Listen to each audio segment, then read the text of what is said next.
मिथिला धाम की जय, सनातन धर्म की जय। जय जय श्री राधे, जय जय श्री राधे, जय जय श्री राधे श्याम।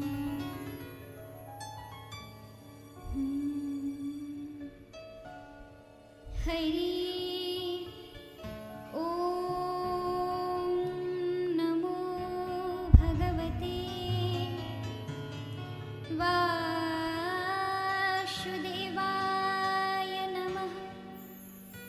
स्वस्ति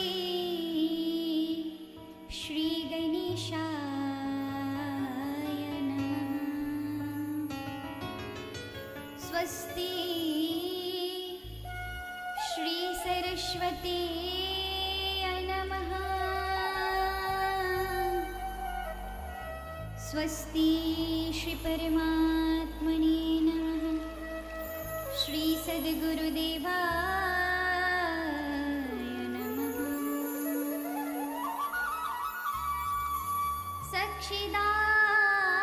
सच्चिदानन्दरूपाय विश्वोत्पत्त्यादिहेतवे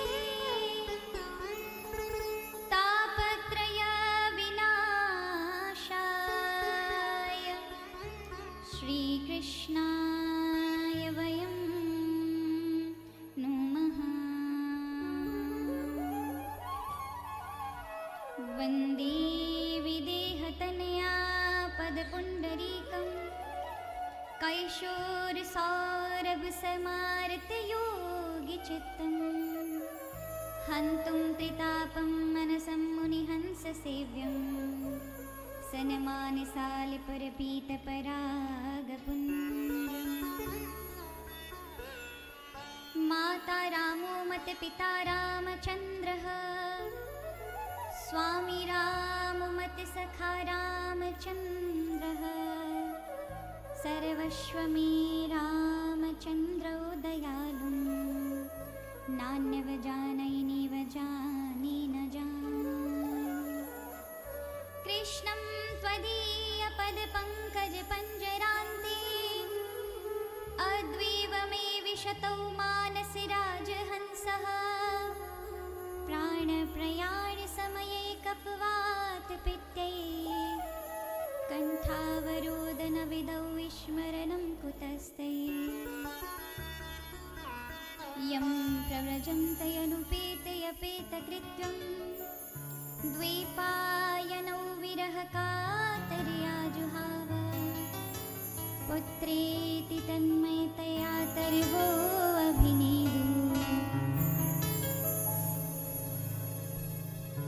यं प्रव्रजन्ते अनुपेते अपेतकृत्वं द्वैपायनो विरहकातर्या जुहाव पुत्रेति तन्मयतया तर्वो अभिनेदु। त्वं सर्वभूतहृदयं मुनिमानतोऽस्मि।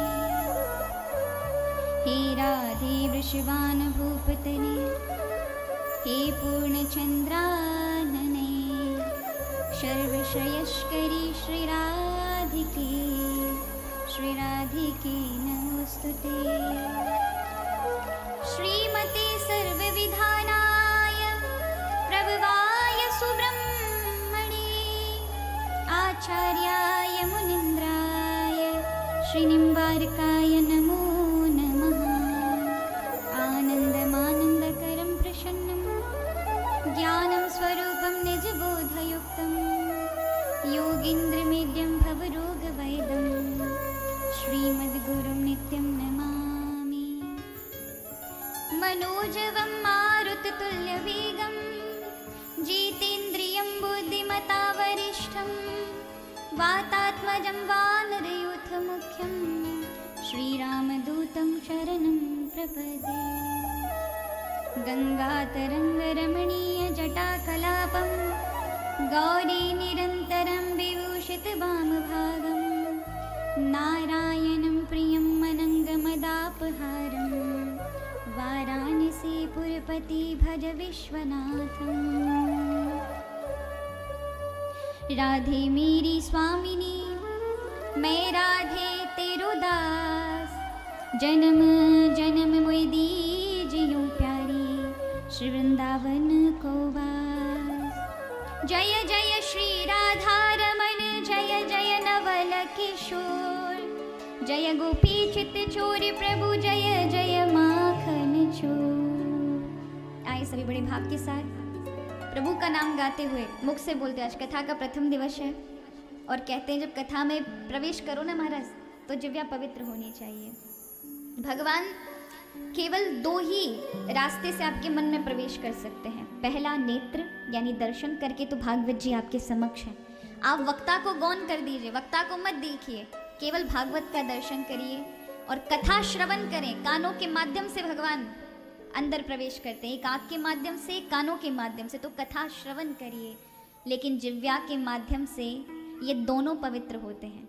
इसलिए भजन करते हुए आइए, वो कहते हैं ना कि कलयुग के कीटाणु इधर उधर घूम रहे होंगे, जब भगवान का नाम जाप करेंगे ना, उसका छिड़काव करेंगे तो छिड़काव करने से कीटाणु मर जाते हैं। वैसे भी इस पैंडेमिक कोरोना वायरस में बड़ी पवित्रता की आवश्यकता है, तो प्रभु का नाम लेते हुए जिह्वा पर प्रभु का सतत नाम स्मरण करते हुए इस कथा का आरंभ करें, जिससे हमारा मन, वाणी और कार्य सब में पवित्रता आए और हरि हृदय में विराजमान हो, तो इस कथा का आनंद भी प्राप्त हो और कथा सुनना भी सार्थक हो। आइए सभी बड़े भाव के साथ। श्री कृष्ण गोविंद हरि मुरारी, हे नाथ नारायण वासुदेवा। कृष्ण गोविंद सभी बोलते हुए हरे मुरारी, हे नाथ नारायण वासुदेवा। श्री कृष्ण गोविंद हरे मुरारी, हे नाथ नारायण वासुदेवा।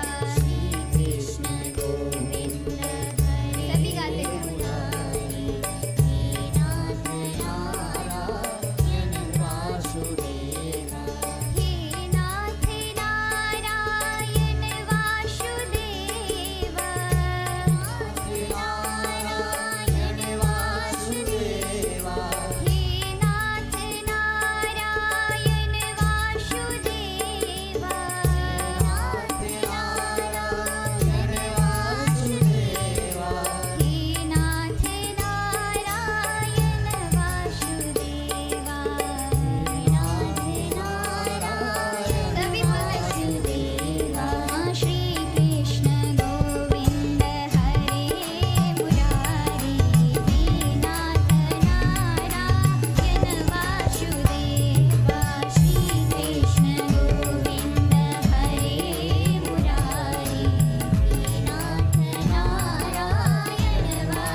कृष्णा राधे कृष्णा कृष्णा कृष्णा राधे राधे राधे श्याम श्याम श्याम राधे राधे राधे कृष्णा कृष्णा कृष्णा राधे राधे राधे श्याम श्याम श्याम राधे राधे राधे कृष्णा कृष्णा कृष्णा राधे राधे राधे श्याम श्याम श्याम राधे राधे राधे कृष्णा कृष्णा कृष्णा राधे राधे राधे श्याम श्याम श्याम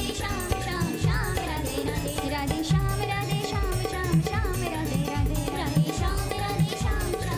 राधे राधे श्याम श्याम श्याम राधे राधे राधे श्याम श्याम श्याम राधे राधे राधे श्याम श्याम श्याम राधे राधे राधे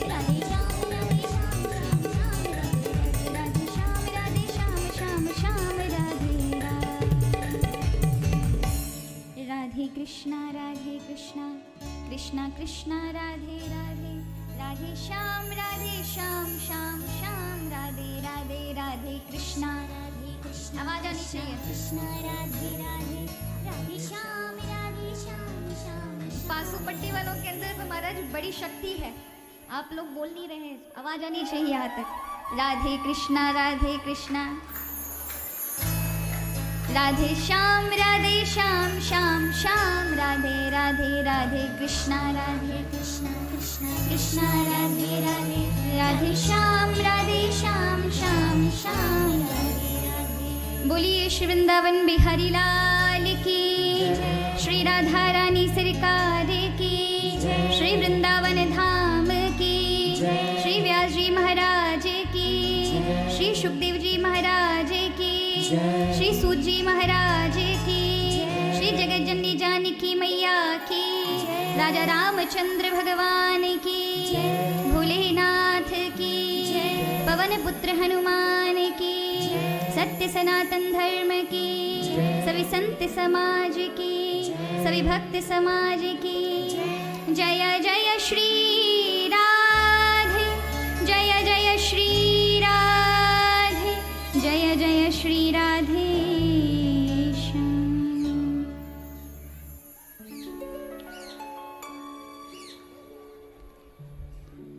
परम मंगलमय परात् परम अखिलेश्वर, अकारुण्य करुणावरणालय भक्तवांछित कल्पतरु तड़िद्युत विनिंदित पीतांबरधारी ठाकुर श्री चैन बिहारी लाल, श्री बांके बिहारी लाल के चरणों में कोटि कोटि दंडवत प्रणाम।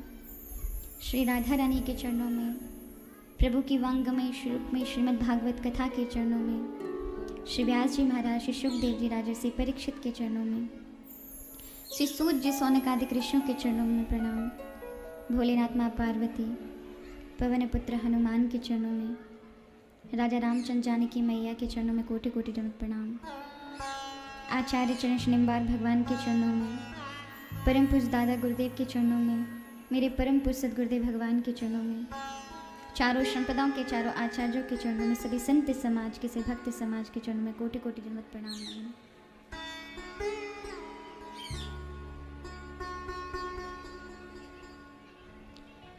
मंच पर आवाहित पूज्य देव प्रतिमंडल के चरणों में कोटि कोटि दंडवत प्रणाम नमन वंदन।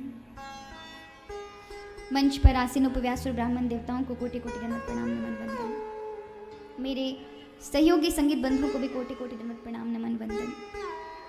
और आप सभी हरि वैष्णव जन जो यहाँ कथा श्रवण के लिए इस प्रथम दिवस की महात्म्य की चर्चा में इस भागवत में सम्मिलित हुए हैं, आप सभी हरि भक्तों को व्यासपीठ की ओर से नमन प्रणाम। और जो भी विज्ञान के माध्यम से इस कथा को घर बैठकर या अपनी जगह पर वहीं पर बैठकर आनंद ले रहे उन सबको भी खूब सारा नमन वंदन प्रणाम। आज कथा का प्रथम दिवस है, आरंभ। और कहते हैं ना महाराज, जाने आरंभ को समझ लिया वही पूर्ण को समझ लेगा, और जिसको आरंभ समझ नहीं आया, जो आरंभ में सम्मिलित नहीं हुआ, वो आगे वाली कथाओं में भी उस रहस्य को नहीं समझ पाएगा।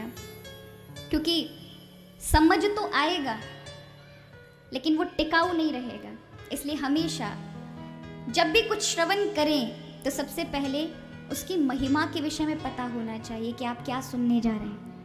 वैसे तो आप लोगों से अपरिचित नहीं हैं, इससे पूर्व भी पिछले वर्ष ही अपनी कथा हुई थी मधुबनी में, आपकी बासुपट्टी के अंदर। तो हमने ये कहा कि ये आप लोगों की भक्ति इतनी ज़्यादा तीव्र थी, भाव इतने निमग्न होकर कथा सुनते थे, तो तो हमने कहा भैया वासुदेव जी की नगरी है, आप लोगों ने सही नाम दिया है कि ये स्थान साक्षात में भगवान की नगरी आप लोगों ने अपने भाव से बनाया हुआ है।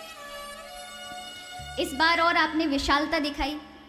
वैसे भी हमारी समिति इस पात्र की धन्यवाद है कि ऐसी परिस्थितियों में कथा कहलवाने का और सुनने का अवसर दिया। जोरदार ताली हमारी भागवत सेवा समिति बासुपट्टी के लिए, जहां इस वैश्विक महामारी के कारण धर्म के कृत्य बिल्कुल बंद हो चुके थे, ये तो आप सभी को ही ज्ञात है।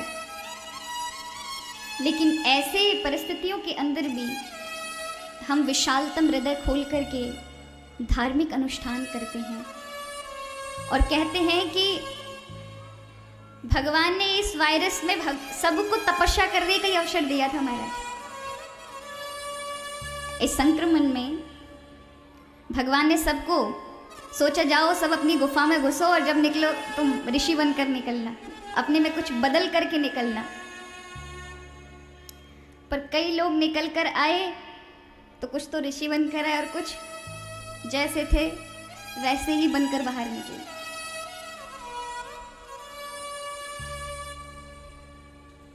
तो प्रभु ने ये अवसर हमें केवल और केवल प्रभु भजन के लिए, अच्छे कार्यों के लिए, जब भी कोई प्राकृतिक चीजें हमारे जीवन में आती हैं, कहते हैं जीवन में एक कर्म ऐसे भी होते हैं जो संगठित होकर के आते हैं, उपस्थित होते हैं, यानी उस पर एक बराबर सब पर एक साथ प्रभाव पड़ेगा। तो ये महामारी भी उन्हीं में से ही, सब पर उसका एक सा प्रभाव पड़ा। क्या अमीर क्या गरीब, सभी उससे परेशान थे। अब कहते हैं ना, प्रकृति ईश्वर कर्मों के विधान पर सभी लोगों को एक जगह एकत्रित। कभी कभी आप देखते हो किसी जगह तबाही आ जाती है, बाढ़ आ जाता है, तो कोई कहीं से आकर के वहाँ घूम रहा होता है, कोई कहीं से, और फिर एक जगह प्रकृति इकट्ठा करती है उन्हें। और फिर एक बाढ़ आई या एक भूकंप आया कि वहाँ कई लोगों की मृत्यु हो जाती है, और उसमें से किसको बचाना है, किसको मृत्यु देनी है, ये सब विधि का विधान पहले से कर्म संयोजित होता है।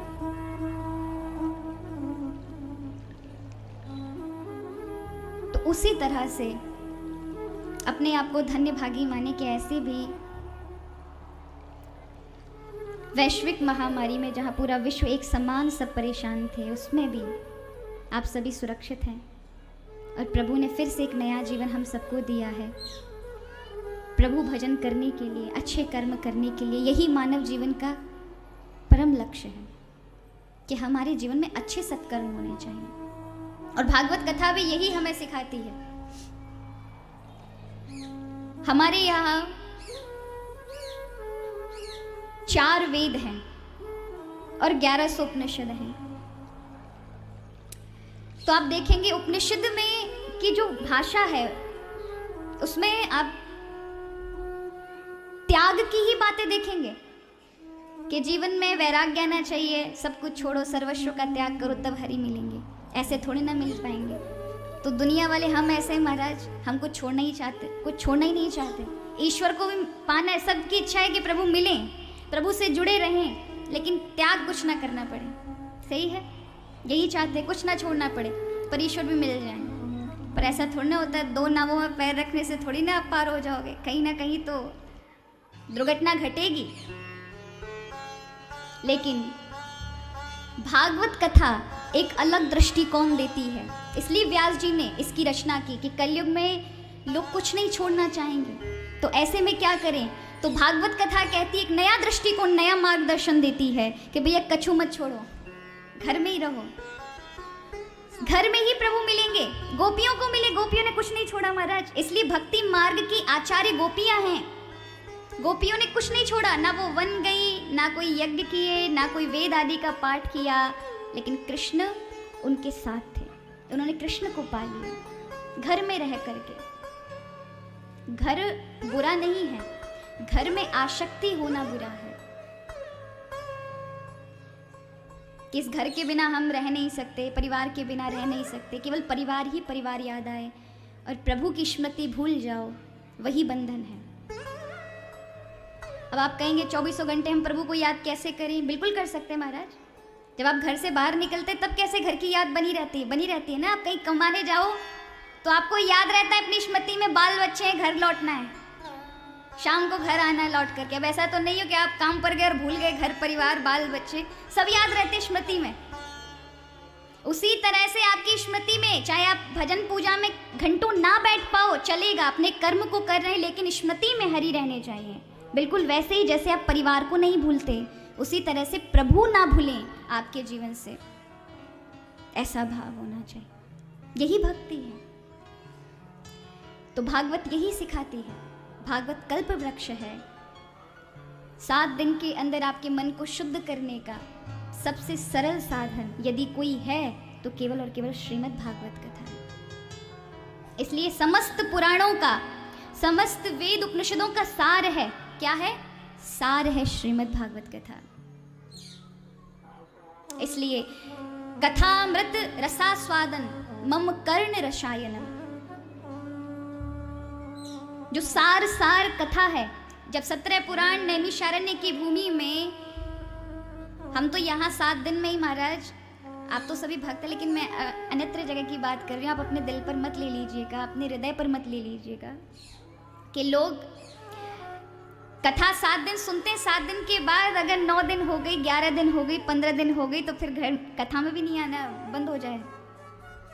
इसलिए 7 दिन का नियम बनाया गया है जिससे व्यवधान ना हो, विघ्न उपस्थित ना हो। नहीं तो नैमिषारण्य की भूमि, उत्तर प्रदेश के अंदर सीतापुर एक जिला है, उस जिले के अंदर नैमिषारण्य तीर्थ है। उस तीर्थ के अंदर 1000 वर्ष तक सूत जी महाराज ने कथा कही और 88,000 ऋषियों ने बिना ये माइक आदि के सुनी। जरा विचार करें कितनी तेजस्वी वाणी होगी सूत जी महाराज की, और 88,000 ऋषि बैठकर कथा श्रवण कर रहे थे। और कितने वर्ष तक? 1000 वर्ष का सत्र चला। हम आपकी तो इतनी आयु निकल जाए महाराज, इतने जन्म निकल जाए, लेकिन 17 पुराण आदि श्रवण करने के बाद भी उनके मन में इच्छा रही। और ये अंतिम पुराण था श्रीमद् भागवत कथा। और तब सौनकादिक ऋषियों के जो आचार्य थे, मुख्य श्रोता सौनक ऋषि कहते हैं, महाराज कोई ऐसी कथा सुनाओ जो सबका सार हो। आपने कभी विचार किया भगवान को मक्खन क्यों प्रिय है? कृष्ण भगवान को मक्खन क्यों प्रिय है? क्योंकि मक्खन दूध का सार है। क्या है? दूध का सार। दूध में मक्खन दिखाई नहीं पड़ता, देता है क्या? नहीं देता ना। इसी तरह से संसार में भगवान भी जो व्याप्त है वो दिखाई नहीं पड़ता, लेकिन सार कौन है इस संसार का? केवल प्रभु है। केवल प्रभु है या नहीं? व्यक्ति कितना भी कुछ उठा पटक कर ले, जीवन के अंतिम समय भी उसे केवल और केवल यदि कुछ चाहिए होता है तो वो केवल शांति है, आनंद है। चाहे हम कितना भागल दौड़ी करें, ये मिल जाए, लेकिन वास्तविकता में हमारी चाह भगवान की होती है। तो यहां सौनकादिक ऋषियों ने कथा सार पूछा, और भगवान को मक्खन प्रिय इसलिए क्योंकि दूध का जो सार है वो मक्खन ही है। दूध को दही बनाओ, दही को फिर मथो तो फिर मक्खन उपस्थित होता है। उसी तरह से जब साधक भगवत भक्त वैष्णव वो जब इस संसार रूपी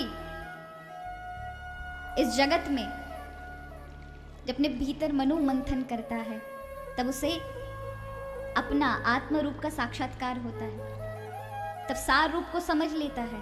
और वही सार रूप है श्रीमद् भागवत कथा। क्या है? सबका सार। जैसे दूध का सार मक्खन हो जाता है, उसी तरह से समस्त वेद उपनिषदों का सार भागवत कथा है। होता है ना, कभी आप देखेंगे बच्चे पढ़ते हैं तो बच्चों की स्टोरी होती है क्लास में। आप देखेंगे कि छोटे छोटे बच्चों की किताबों में छोटी छोटी स्टोरी होती हैं, कहानियाँ होती हैं, फिर उसके नीचे उसका सार दिया जाता है, मोरल, क्या इससे शिक्षा लेनी चाहिए, 4 अक्षरों में, जिससे बच्चों को समझ आनी चाहिए कि इस कहानी का सार क्या है। उसी तरह से पूरे वेद और शास्त्रों का सार क्या है, ये श्रीमद् भागवत बताती है। प्रभु से प्रेम होना, क्योंकि प्रभु को प्राप्त करना ज्ञानी और योगियों का विषय है। और वो अति वैराग्य से प्राप्त नहीं हो सकता। सब सर्वस्व छोड़ना पड़ता है, भगवान के पीछे पड़ना पड़ता है, तब जाकर वो प्रभु की कृपा से प्राप्त हो या ना हो, ब्रह्म संबंध हो या ना हो, प्रभु मिले या ना मिले, कोई पता नहीं। लेकिन प्रेम भक्ति ऐसी चीज है जो सरलता से प्रभु को मिला देती है, प्रभु को प्राप्त करा देती है। इसलिए भागवत कथा की रचना व्यास जी ने की कि आसानी से मिल सके। इसलिए भागवत की महिमा, आज प्रथम दिन है इसलिए कथा, भागवत कथा की महिमा से परिचित होंगे।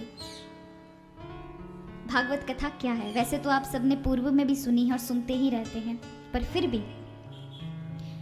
भगवान का साक्षात स्वरूप है। इसलिए भागवत कथा के महात्म के पहले श्लोक में श्री व्यास जी कहते हैं, सच्चिदानंद रूपाय विश्वोत्पत्त्यादि हेतवे तापत्रय विनाशाय श्री कृष्णाय वयं नुमः। कि भगवान सत्य चित्त आनंद स्वरूप है, इसलिए भगवान को कहा जाता है सच्चिदानंद। अब ध्यान दीजिएगा, सत्य वो है जो अपरिवर्तनशील है, जिसमें बदलाव नहीं है।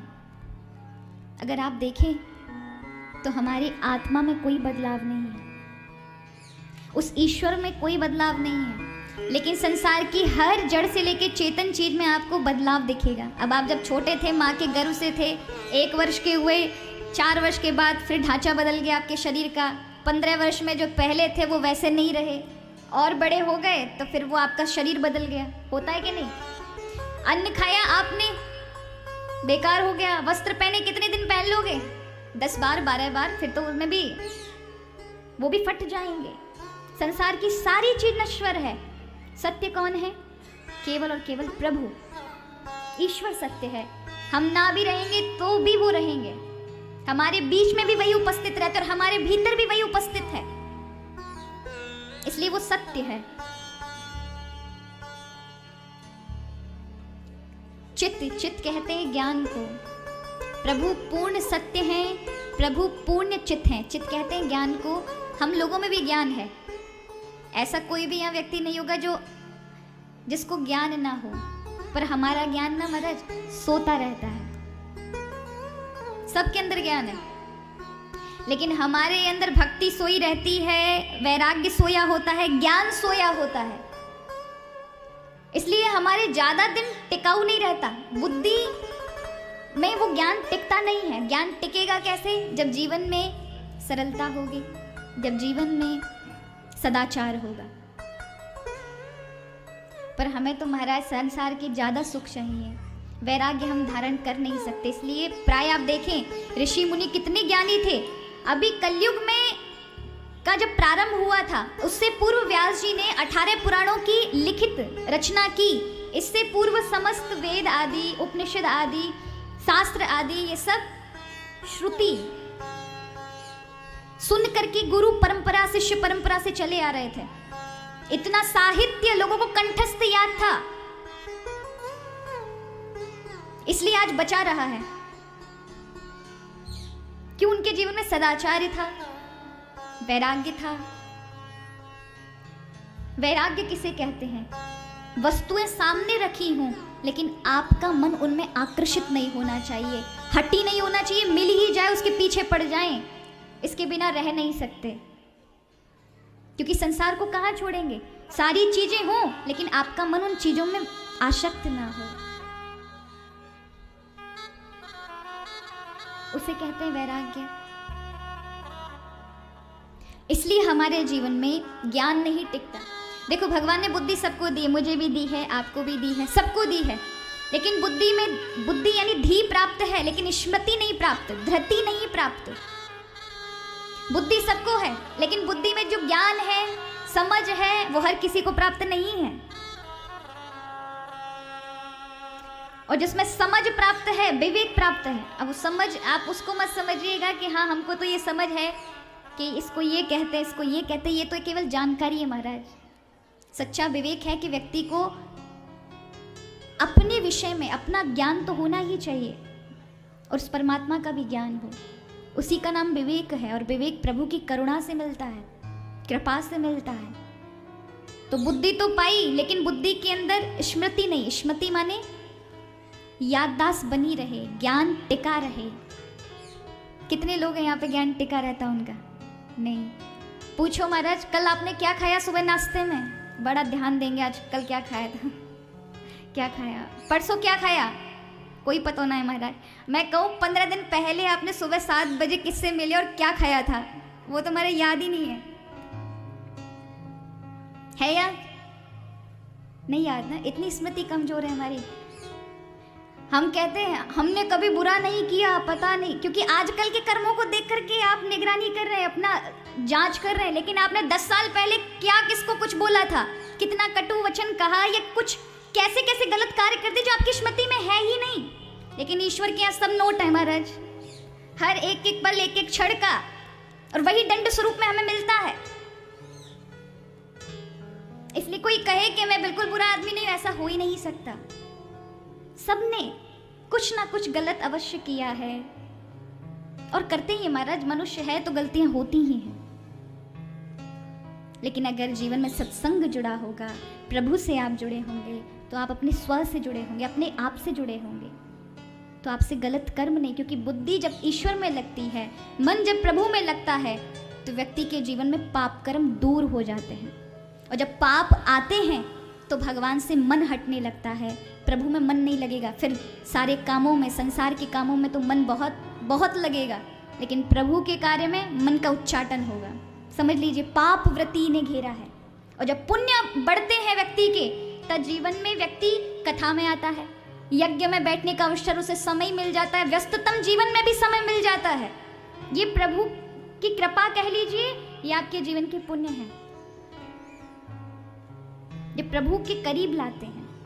पाप हमें धकेल देते हैं पीछे। तो यहां जीवन में ज्ञान स्थायी नहीं है, और स्मृति के साथ साथ धृति होनी चाहिए कि वो ज्ञान फिर जीवन में कभी ऐसा समय आए तो काम भी आए, आचरण में तुरंत उतर जाए। तो ये भी नहीं मिलता। प्रभु पूर्ण ज्ञानी है महाराज, ज्ञान उनसे उत्पन्न है। तो सत्य चित्त आनंद, सच्चिदानंद। अब आते हैं आनंद के ऊपर महाराज। आनंद जो है वो परमात्मा का ही तो स्वरूप है। हम ईश्वर के अंश हैं, इसलिए हम सबको सुख की तलाश रहती है ना सबको। सभी चाहते हैं भगवान हमें इतना सुख मिले, इतना सुख मिले। कौन कौन सुख चाहता है? हाथ ऊंचे करके बताओ। आप लोग नहीं चाहते सुख? सभी चाहते हैं ना, कुल मिला के सारे के सारे। देखो कई लोग तो शर्मा रहे हैं, कोई देख तो नहीं रहा है, किसी ने देख लिया तो क्या होगा। तो कौन सा गलत कर रहे हैं महाराज? वास्तविकता में सुख ही होना चाहिए, मांगना चाहिए। क्योंकि सुख कौन है? सुख हरि है। हमारी चाह बुरी नहीं है, पर हमारी दिशा बुरी है। हमारी चाह तो भगवान को पाने की, हम सभी सुख चाहते हैं ना। ये सुख स्वरूप जो है वो प्रभु हैं, ईश्वर हैं, क्योंकि ईश्वर आनंद स्वरूप है। शास्त्र कहते हैं आनंद देवादस्ताद, वो परमात्मा आनंद स्वरूप है। आनंद उपनिष्ठात, वो आनंद का सरोवर है महाराज। ऊपर आनंद, नीचे आनंद, पीछे आनंद, आगे आनंद, वो आनंद से ही परिपूर्ण है। आनंद का समुद्र है, यानी सुख का समुद्र है, उसी सुख के अंश हैं। तो अंश ना अंशी की ओर जाता ही जाता है। जैसे पानी वर्षा होती है ना, तो वर्षा का पानी नदी में ही जाएगा। ये इनके कैसे भी जाए, नाले के माध्यम से जाए, नदी में ही जाके मिलेगा, और नदी जाके समुद्र में जाके मिलेगी। समुद्र से फिर भाप बन के बादल आएंगे, सब जगह बरसा देंगे। उसका गंतव्य वही समुद्र है। उसी प्रकार अगर मिट्टी में से एक डेला उठाओ, इस मिट्टी में से, धरती में से एक डेला उठाई मिट्टी का और ऐसे फेंके, तो कहाँ जाएगा डेला? आसमान पे थोड़ा लटका रह जाएगा, वो मिट्टी में ही आएगा, क्योंकि वो वहीं से उपजा है, वहीं से उसकी उत्पत्ति है। उसी प्रकार हम आनंद के समुद्र के अंश हैं ना, उस परमात्मा के अंश हैं। तो हम जाएंगे कहाँ महाराज? हमारी चाह कहीं ना कहीं घूम फिर के वही होती है। इसलिए हम चाहते हैं हमें सुख मिले, हमें सुख मिले, हमें सुख मिले। तैत्तरीय उपनिषद में आनंद के कई प्रकार बताए गए हैं, लेकिन 2 प्रकार प्रसिद्ध हैं। एक है साधन जन्य आनंद और एक है स्वयं सिद्ध आनंद। साधन जन्य आनंद उसे कहते हैं जब हम संसार की वस्तुओं में सुख देखते हैं। ध्यान देना, मेरी बात पर बड़ी गंभीर है। इसे समझ गए तो समझ जाएंगे आप कि हम सचमुच भगवान से प्रेम कर रहे हैं। लेकिन वो कहते हैं ना कि सीढ़ी चढ़ने की अलग है, सीढ़ी तो एक ही है, लेकिन चढ़ोगे तो ऊपर उठोगे, ऊपर मुंह करके जाना पड़ेगा, लेकिन उतरोगे तो क्या करना पड़ेगा? नीचे गर्दन होगी, वहां से ऐसे करके उतरोगे, लेकिन चढ़ोगे तो नीचे होकर ऊपर गर्दन करके चढ़ोगे। सीढ़ी एक ही है। हमारी चाह तो बस केवल प्रभु के लिए ही है, लेकिन हम ऊपर नहीं उठ पा रहे महाराज। तो यहां हम सभी चाहते हैं आनंद आनंद आनंद, सुख मिले सुख मिले। सभी वही सुख चाहते हैं जो हमेशा बना रहे, यही चाहते हैं ना। ऐसा सुख भगवान दो जो कभी हम दुखी ना हो, बस हमेशा सुखी सुखी, बस आराम की जिंदगी जिए, यही चाहते हैं। लेकिन जो यहाँ संसार का सुख है वो हमेशा टिका रहने वाला नहीं है। अगर टिका रहने वाला होता तो हम सभी दुखी नहीं होते। हम जब भी भगवान के या धर्म के दरवाजे जाते हमेशा रोते हुए जाते, कभी हंसते हुए गए। जब देखो तब प्रभु से, कभी बेटी का ब्याह नहीं हो रहा, अब बेटी का ब्याह हो गया तो बेटी को छोरा छोरी नहीं हो रहे, वो पूरा हुआ तो दामाद ठीक नहीं रख रहा। क्या दुखों की कमी हमारी गई? कभी नहीं, वो बढ़ते ही गए महाराज। क्योंकि संसार के जो सुख दुख है ना महाराज, वो आते जाते रहने वाले हैं। लेकिन जिस सुख की हम तलाश करते हैं ना, जो हमेशा टिका रहने वाला होना चाहिए, परमानेंट, हमेशा टिका रहे, कभी वो सुख जाए नहीं, तो वो केवल और केवल महाराज आनंद है। तो जो विषयों में, वस्तुओं में हम आनंद की खोज करते हैं, इसमें सुख मिलेगा। अच्छा, अगर मेरे अभी साइकिल से जा रहे हैं, सोच रहे हैं कि अगर गाड़ी देख ली पड़ोसी की, बस ये गाड़ी मिल जाए, यहाँ तक पहुँच जाए तो आनंद मिलेगा। खूब कष्ट उठा करके पहुँच गए महाराज, बैठे, बड़ा आनंद मिला। मिलता ऐसा नहीं है, विषयों में सुख मिलता है, पर थोड़ी देर के लिए। क्योंकि आपने जिस चीज़ की एकाग्रता की ना, ये चीज़ मिलनी चाहिए, उसके लिए मेहनत करके वहाँ पर पहुँच गए, बहुत खुशी होगी, बहुत खुशी। लेकिन वो खुशी ज़्यादा दिन टिकेगी नहीं। जैसे ही अभ्यास में आया ना महाराज, धीरे धीरे वहाँ के टेंशन आपको दिखेंगे। आप सभी इस चीज़ का अनुभव भी करते हैं। सोचते हैं कई लोग कि हमें ये मिल जाए तो फिर हम खुश हो जाएंगे, मिल भी जाए ना खुशी हो जाती है, लेकिन फिर अभ्यास में आते ही तरह तरह के अनंत तरह तरह के दुख प्रकट होते हैं। क्योंकि जब कोई चीज आप प्राप्त करते हैं तो उसमें जो सुख मिलता है ना, वो इसलिए मिलता है क्योंकि मन जो है कुछ देर के लिए एकाग्र हो जाता है, अन्यत्र नहीं जाता। चित्त एक जगह एकत्र हो जाता है इंद्रियों के साथ। अब जब मन कहीं नहीं जाएगा, एक जगह स्थित हो जाएगा, मन का जो घन चक्कर संकल्प विकल्प करना है वो सब रुक जाएंगे, तो आत्मा का प्रकाश पड़ता है मन के ऊपर।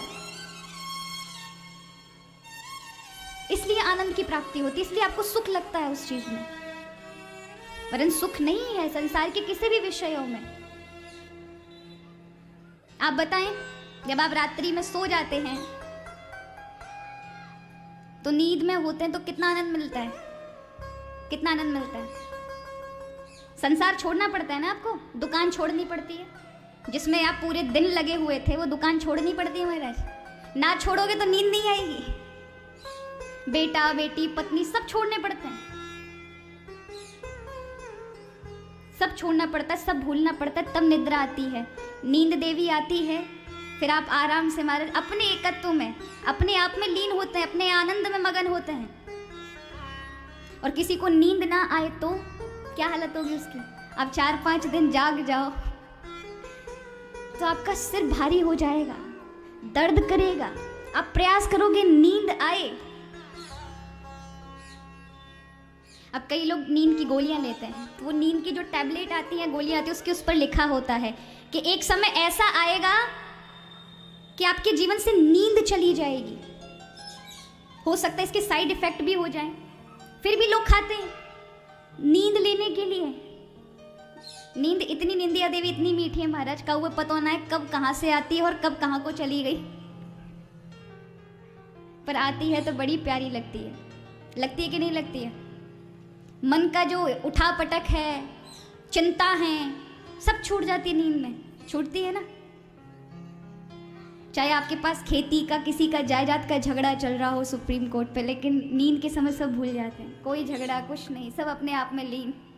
भाई से लड़ाई हो, पड़ोसी से लड़ाई हो रही हो, लेकिन नींद आ गई तो सब भूल गए महाराज। क्योंकि सब छोड़ना पड़ता है। संसार छोड़ोगे तभी नींद आ सकती है। वो जीवन है आपका। हर दिन प्रभु, रात्रि में आप समाधि में जाते हैं तो दूसरे दिन ठाकुर जी आपको नया जीवन देते हैं। तो आप जरा विचार करें, ये समाधि नहीं है, ये समाधि की ऊपरी तय है। जैसे कुएं का अंदर गहराई होती है, अभी गहराई में आप उतरे नहीं है, बस तल पर ही बाल्टी आपकी टच हुई है, स्पर्श हुआ है, उसका इतना सुख है। अगर आपको नींद में किसी ने, सो रहे हो बड़े आनंद के साथ, थके हारे, और किसी ने जगा दिया, उठो भैया देखो कोई आया है, तो आप डांटोगे, खुद नहीं संभाल सकते थे, हमारी नींद में से हमको उठा दिया, हमारी नींद बर्बाद कर दी। बोल सकते थे ना कल मिल लेंगे, अच्छी भली नींद आ रही थी, तुमने हमारी नींद खराब कर दी, जाओ यहां से। हो सकता है झगड़ा कर लो। नींद इतनी प्यारी है। ये तो आप अनुभव करते हैं कि नहीं करते? रात दिन करते हो ना इस चीज का। तो क्योंकि आप देखें, मन अपनी उठापटक बंद कर देता है, एक जगह इंद्रियां एकत्र हो जाती हैं, बुद्धि एकत्र हो जाती है एक जगह।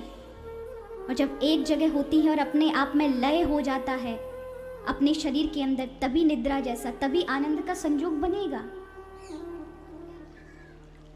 और वो आनंद बाहर नहीं है, इसलिए दूसरा आनंद कहा जाता है स्वयं सिद्ध आनंद, जो संत लेते हैं, जो भगवत भक्त लेते हैं।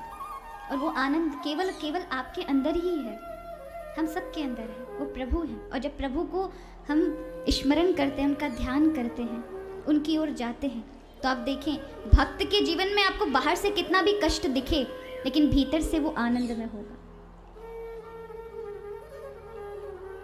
अच्छा, कोई मर जाता है तो हम क्या कहते हैं? भगवान उनकी आत्मा को 2 करोड़ रुपया दे, ऐसा बोलते हैं। भगवान उनकी आत्मा को बासुपट्टी के अंदर सुंदर सा बंगला दे दे, भगवान ऐसा करो। कोई कहता है? नहीं कहते ना। हमेशा क्या कहा जाता है? भगवान उनकी आत्मा को शांति दे, क्योंकि महाराज वही इन्हें ना मिली, वही नहीं मिली, इसलिए हम हमेशा सबकी आत्मा के लिए शांति मांगते हैं। क्योंकि जीवन में इतनी उठापटक की कि जिस चीज के लिए हमें भगवान ने भेजा था वो आनंद हम पा ही ना सके। कई लोग कहते हैं अजी हमारा मन नहीं लगता प्रभु की भक्ति में, मन बड़ा उद्वेग में रहता है, मन समस्या में रहता है, हम हमेशा चिंता में रहते हैं। अरे महाराज, आप का उपाय आपके पास है। ये शरीर मकान है और भगवान ने 9 खिड़कियां बना रखी हैं और 5 खिड़कियां तो खुली रहती हैं। और महाराज बाहर की आंधी चल रही हो और आप घर में बैठे हो कमरे में, और कमरे के अंदर 5-5 खिड़कियां बड़ी बड़ी हों, तो गंदगी अंदर आएगी कि नहीं आएगी? धूल भी आएगी, कंकड़ भी आएंगे, और आपका पूरा घर तो गंदा होगा ही होगा, आप भी परेशान हो जाएंगे। अब कोई तूफान चल रहा हो तो क्या होगा महाराज? फिर आप चिल्लाओ ये कैसे जाए, उठा पटक करो कि कैसे क्या होगा, ये इस तूफान में मैं परेशान हो रहा हूँ। तो आपका खुद की बुद्धि में ये विवेक होना चाहिए कि फटाफट जाके खिड़कियों को बंद कर दिया जाए। खिड़की बंद तो वायु का प्रवेश अंदर नहीं होगा। उसी प्रकार आपके शरीर मकान रूपी, इस शरीर रूपी मकान में 5-5 खिड़कियां हैं, 2 आंख, 2 कान, 1 मुख, ये सब खुली हुई हैं। इन्हीं से ही संसार अंदर आता है महाराज। तरह तरह की चीजें देखते हो, मन ललचाता है, तरह तरह की चीजें सुनोगे, तरह तरह की चीज, तो फिर मन में वो तूफान आपके अंदर उठेगा। तो बाहर चाहे आप कितना कुछ जुटा लें, कुछ भी करें, लेकिन अगर मानसिक शांति नहीं है, मानसिक आनंद नहीं है, तब तक आप शांति संसार में नहीं मिल सकती, आनंद नहीं मिल सकता। इसलिए कहा गया कथा क्या है? कथा अपने आप को जानने वाला विषय है। श्रीमद् भागवत कथा क्या है? अपने स्वरूप को पहचानने का मार्ग है। हम जब प्रभु की कथा श्रवण करते हैं, प्रभु का ध्यान करने बैठते हैं, नाम स्मरण करते हैं, प्रभु का नाम जपते हैं, तब हम अपने आप से जुड़ते हैं। यानी अपने घर के अंदर रहना, बाहर नहीं जाना। और जो अपने घर के अंदर रहेगा वो सुरक्षित रहेगा।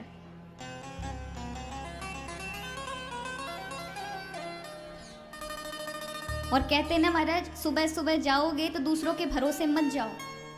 सुबह जब काम पर जाते हैं लोग तो क्या करते हैं, टिफिन पैक करके लेके जाते हैं, कुछ खा के जाते हैं।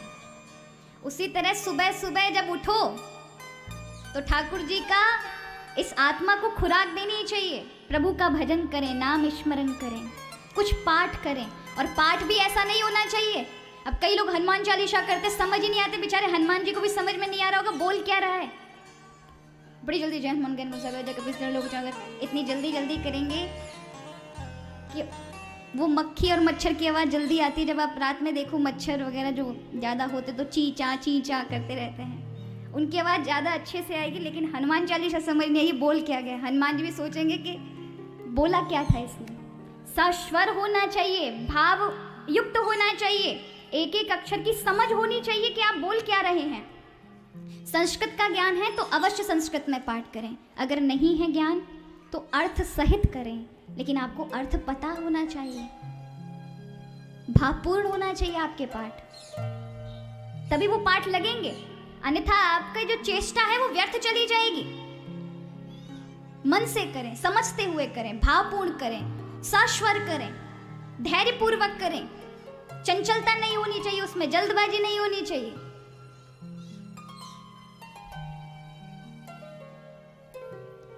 दुनिया के लिए इतना टाइम देते हैं, अगर थोड़ा सा टाइम हरि के लिए दे देंगे तो हमारा कल्याण हो जाए, कल्याण हो जाए हम सबका। तो सक्षिद आनंद रूपाय प्रभु सक्षित आनंद स्वरूप है। इसलिए भक्त भी कहते हैं, गोपी भी कहती है कि ठाकुर जी तुम्हारा जो स्वरूप है बड़ा ही मनोहर है। जब तुम मुस्कुरा जाते हो, अब कभी बिहारी जी जाओ महाराज, आप में से वृंदावन जो जो गए होंगे देखा होगा, बिहारी जी का स्वरूप कैसा है, कैसे रंग के हैं, काले रंग के हैं, कृष्ण रंग, श्याम रंग है उनका। तो लेकिन आप देखिए बिहारी जी पर पूरी करोड़ों दुनिया मरती है। हमारे तो ब्रजवासी कहते हैं महाराज कि ठाकुर जी तुम खुशी मनाओ कि गोरे नहीं हो, कारे ही हो। कालों पर तो दुनिया फिदा, अगर गोरे हो गए तो गले कट जात करोड़न के, कईयों के तो गले ही कट जाते। और कहते हैं कि कृष्ण का जो क्र है, क्र के नीचे जो रा है, वो एक खूंटी है महाराज। जहाँ पर ठाकुर जी ने फेंक दी ना महाराज, जाकू फंसा लियो, फंसी गया, पूरे जीवन भर के लिए निकल नहीं सकता। पर यह है कि जिसका हृदय प्रेम से, भाव से परिपूर्ण होगा, वही फंसता है। इसलिए भक्त कहता है, हो मेरे मोहन तेरा मुस्कुराना, हे हरि जी तुम्हारी मुस्कुराहट, हो मेरे मोहन तेरा मुस्कुराना भूल जाने के काबिल नहीं है। मेरे मोहन तेरा मुस्कुराना भूल जाने के काबिल नहीं है। ओ मेरे मोहन तेरा मुस्कुराना भूल जाने के काबिल नहीं है। मेरे मोहन तेरा मुस्कुराना भूल जाने के काबिल नहीं है। ओ मेरे मोहन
आंखों में दूसरा कोई भाता ही नहीं। भक्त कहता है, हो जब से देखा है जलवा तुम्हारा, कोई आंखों में जचता नहीं है। जब से देखा है जलवा तुम्हारा, कोई आंखों में जचता नहीं है। हो जब से देखा है जलवा तुम्हारा, कोई आंखों में जचता नहीं है। जब से देखा है जलवा तुम्हारा, कोई आंखों में जचता नहीं है। ओ यूं तो देखे हजारों नजारे, यूं तो देखे हजारों नजारे, वो सारी दुनिया में तुझ सा नहीं है। यूं तो देखे हजारों नजारे, सारी दुनिया में तुझ सा नहीं है। मेरे मोहन तेरा मुस्कुराना, भूल जाने के काबिल नहीं है। मेरे मोहन तेरा मुस्कुराना, भूल जाने के काबिल नहीं है।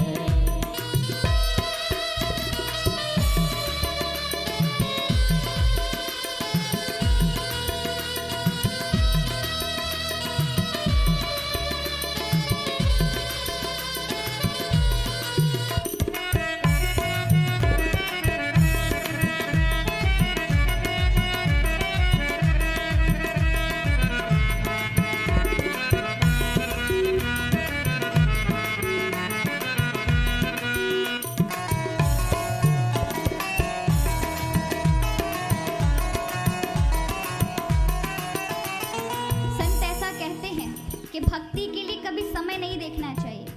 भोजन के लिए जब आप समय नहीं देखते, जब भूख लग जाती है तब खाने बैठ जाते हो, तो भक्ति के लिए काहे को समय देखते हो महाराज? जब मन में आए, चाहे रात के 12 बजे 1 बजे, भक्ति में एक सरलता है, नियम नहीं है। और प्रेम में नियम नहीं होता, बाकी सब में विधि है, पर प्रेम में नहीं है। प्रेम आप कभी भी कर सकते हैं हरि से। अरे कोई कहता है अगर हम स्नान कर रहे हो वहां प्रभु का नाम लेना चाहिए कि नहीं लेना? बिल्कुल लेना चाहिए। क्या पता कब प्राण निकल जाए, कब कुछ हो जाए। हरि का नाम विस्मरण नहीं करना चाहिए किसी भी जगह, क्योंकि हरि तो सर्वत्र है और हमेशा याद रखें। कहाँ मिलेंगे? किसी ने कहा जाइए वृंदावन, कोई कहता है अयोध्या जाइए, कोई कहता है जनकपुर जाइए। कहाँ मिलेंगे? बोले भैया कहीं जाने की जरूरत नहीं है, अपने भीतर ही देखो। तो भक्त पूछता है भगवान आपका पता क्या, प्रभु क्या कहते हैं? इस पंक्ति में ध्यान देंगे। मैंने पूछा कि अब कब मिलोगे, पहले मुस्काए फिर जम के बोले। मैंने पूछा कि अब कब मिलोगे, पहले मुस्काए फिर हंस के बोले। मैंने पूछा कि अब कब मिलोगे, पहले मुस्काए फिर जम के बोले। मैंने पूछा कि अब कब मिलोगे, पहले मुस्काए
जीवन में प्रभु का, और कहते हैं जब मंदिर ही बनाए इसलिए गए हैं, अगर मंदिर का वास्तविक अर्थ समझें तो प्रभु का दर्शन करें। मंदिर में जाते ही आंखें बंद ना करें। आपके यहाँ तो आज कलश यात्रा थी, तो माता जी के मंदिर में आज मैंने पहली बार ही देखा, मैया का दर्शन किया। माँ जगत जननी विराजमान थी, क्या सुंदर, साक्षात सुंदर दिव्य विग्रह माँ का विराजमान था। तो देखें आप, दर्शन जाकर, दर्शन का मतलब ही यही है कि भगवान का रूप ध्यान हो, भगवान का रूप ध्यान हमें प्राप्त हो। दर्शन का अर्थ ही है कि ऊपर से नीचे तक प्रभु का या माँ का, जगत जननी का ऊपर से नीचे तक दर्शन हो। क्या माँ ने पहना है, कैसी मुस्कुरा रही हैं, क्या आपसे कहना चाहती हैं, इतनी देर भी अगर आपका मन ठहर गया तो वही तपस्या है, वही ध्यान है। तो यहाँ व्यास जी कहते हैं, सक्षिदानंद रूपाय विश्वोत्पत्त्यादि हेतुवे, जो विश्व को उत्पन्न और पालन करने वाले हैं। तापत्रय विनाशाय, 3 प्रकार के दुखों को जीवन से हटा देने वाले। अब ध्यान दीजिएगा, जीव में और भगवान में क्या अंतर है। जीव हमेशा, मनुष्य हमेशा सुख में साथ देगा इंसान का, और भगवान हमेशा दुख में साथ देंगे, दुख में, कष्ट में। जिसने भी प्रभु को पाया है हमेशा कष्ट में ही पाया है। सुख में तो महाराज ठाकुर जी दूर चले जाते हैं, चले जाते कि नहीं चले जाते। जब जीवन में आप विचार करें, जीवन में जब दुख आते हैं तो खूब भगवान का भजन होता है। कोई रिश्तेदार, कोई आपसे पूछता तक नहीं, लेकिन जैसे ही पैसा है, कछु भयो महाराज, सोई सबके सब आ जाएंगे आपको। तो संसार का मतलब, संसारी कौन है, जीव कौन है, जो सुख में साथ दे, और भगवान वो है जो हमेशा दुख में आपका साथ दे। दुख जो है वो मन का धर्म है, आत्मा का नहीं। दुख मन प्रकट करता है, और जीवन में जब दुख आता है ना महाराज, तब प्रभु याद आते हैं। इसलिए संतों की नजर में दुख सबसे उत्तम माने गए हैं। दुख में अपने आप का परिचय मिलता है, साधना होती है, भजन होता है। इसलिए भक्त हमेशा अपने जीवन में कुछ ना कुछ दुख मांगते हैं। प्रभु जीवन में कुछ ना कुछ ऐसा कष्ट दीजिएगा जिससे आपकी याद बनी रहे। और जीवन में यदि कष्ट है और फिर भगवान की भक्ति है, आप पर बहुत बड़ी कृपा है प्रभु की, कि प्रभु अपने से जोड़े हुए लोग सुख में आते ही प्रभु को भुला देते हैं। और आपने देखा नहीं, पांडव जब दुख में थे, भागवत कथा बताती है, दर्शन करें, पांडव जब दुख में थे, वनवासी जीवन जी रहे थे, या महाभारत के युद्ध में थे, कष्ट में थे, हरि साथ थे। प्रमाण है, थे ना सभी, हरि साथ थे, साक्षात प्रभु साथ थे। लेकिन जैसे ही पांडवों को राज्य मिला, क्या हुआ, हरि चल दिए उठाकर द्वारिका की ओर। तो कुंती क्या मांगती हैं, कुंती कहती हैं, जाते हुए कृष्ण को देखा तो रो पड़ी और कहती कि मुझे सुख नहीं चाहिए, मेरे लिए तो कष्ट ही थे, अच्छे थे, कम से कम आप तो थे। ऐसे दुख को लेके, ऐसे सुख को लेके क्या करूंगी कि आते ही आप चल दिए, मुझे नहीं चाहिए ऐसा सुख। जिसने जीवन भर कष्ट भोगा, वो सुखों को देख करके आसक्त नहीं हुई उनमें, उसे फिर भी प्रभु चाहिए थे। सुदामा इसका प्रमाण है। जीवन में कष्ट था तो हरि ने बुला लिया, इतना प्रेम दिया, मित्रवत व्यवहार निभाया। लेकिन जैसे ही भगवान ने पूरी त्रिलोकी का साम्राज्य सुदामा को सौंपा, सुदामा ने हाथ ना लगाया, महाराज छोड़ दियो, वो छोड़ दिया, मुझे नहीं चाहिए। वो मेरे लिए तो दुख बढ़िया था, क्योंकि दुख में आपका भजन तो करूँगा, सुख आते ही माला छूट जाएगी। तब प्रभु कहते हैं, ये मेरा प्रसाद है। क्या है, शिक्षा लेनी चाहिए, मेरा प्रसाद है। मेरा प्रसाद मान कर के अगर भोगोगे तो तुम्हें माया नहीं सताएगी, मेरा भजन भी वहाँ बनेगा। अब हम में अंतर क्या है, हम भी सुख भोगते हैं, भक्त भी सुख भोगता है। अंतर बस इतना है कि हम जो भोगते हैं वो अपने सुख के लिए भोगते हैं, हम मालिक बनकर भोगते हैं। ये सारी चीज़ मेरी, मैं इसका सुख भोगूंगा, ये करूंगा तो मुझे ये सुख मिलेगा। लेकिन भक्त में बदलाव, वो भी वही सुख भोग रहा है, लेकिन उसकी दृष्टि बदली हुई है। वो कहता है ये सब कुछ प्रभु की देन है, प्रभु ने मुझे इस लायक समझा, इसलिए सेवा दी है। अब मुझे भगवान की प्रसन्नता के लिए सारे कार्य करने चाहिए। ये सुख भी भगवान की कृपा के लिए, उनके सेवा के लिए भोगूंगा। तो देखिए दोनों ही एक जैसा भोग रहे, लेकिन एक बंधन में और एक मुक्त है। इसलिए गीता में बड़ी सुंदर बात कही है कि भगवान ने हमारे जीवन में, हमारे शरीर के अंदर पहले से ही वार्निंग दे रखी है। कोई भी अगर गलत आपके साथ होता है तो पहले से ही भगवान वार्न कर देते हैं, चेतावनी दे देते हैं। अब जैसे मैं बताती भी अपनी कथा में कि जब कोई मृत्यु निकट आ रही हो तो भगवान 4 घंटी बजा देते हैं। जैसे दरवाजे, किसी बड़े इंसान के दरवाजे पे जाओ तो बाहर घंटी लटकी होती है। अब आपके यहाँ है कि नहीं है, पर अन्यत्र आप कहीं जाओ तो दरवाजे पर घंटी या बेल होती है। वहाँ ट्रेन बजाओ, अंदर वाला समझ जाए कोई दरवाजे पर है। वार्न, चेतावनी कर दी कि हम आए हैं। उसी तरह से जब मृत्यु आती है तो भगवान 4 घंटी बजाते हैं। पहली घंटी, बाल सफ़ेद हो जाएंगे, समझ लो घंटी बज गई। मृत्यु निकट है, भगवान वार्न कर देते हैं। देखो भैया, वार्निंग देते हैं कि देखो अब मृत्यु निकट आने वाली। पर कहाँ मानने वाले, हमारे बाल काले कराएंगे पर बूढ़े नहीं होंगे, मात दे देंगे। दूसरी घंटी बजाते ठाकुर जब भी नहीं समझा, शायद अब समझ जाए, आंखों से कम दिखना आरंभ हो जाता है। पर हमारा कहाँ, फिर चश्मा चढ़वा कर, चश्मा वाले बुरो मत मानियो, चश्मा चढ़वा कर आ जाएंगे और पहले से अच्छा अच्छा देखेंगे। भगवान ने कभी भी नहीं सुधरा। तीसरी घंटी, दांत निकल के बाहर आ जाते हैं। सोचे अब संभलेगा, अब संभलेगा। भगवान कहते थे ना, खूब चटपटी चीज खाई, अब चल भगवान को भजन कर, हमारा भजन कर, सात्विक भोजन कर, दूध दलिया खा। पर कहाँ महाराज, फिर जाएंगे, दांत फिट करवा के आएंगे अच्छे डेंटिस्ट के पास, और फिर लोहे के चने चबारे होते हैं। भगवान सोचते हैं कि अब चौथी घंटी बजाते हैं, शायद अब कमर जो सीधी सीधी अकड़ के चलते थे, हम विद्वान, हम ज्ञानी, हम ये, हम वो, अब झुकना पड़ता है। पहले 2 पैर पे चलते, अब तीसरा पैर डंडा आ जाता है हाथ में, तब झुक झुक के चलते हैं कि अब मृत्यु निकट है, बिल्कुल 4 घंटी बज चुकी, अब समझ जाओ। पर कहाँ हमारा, सुबह ही टीवी खोलेंगे, आस्था चैनल, बाबा रामदेव आते हैं और फिर आसन करेंगे, हम सांस ऊपर चढ़ाएंगे। देखो,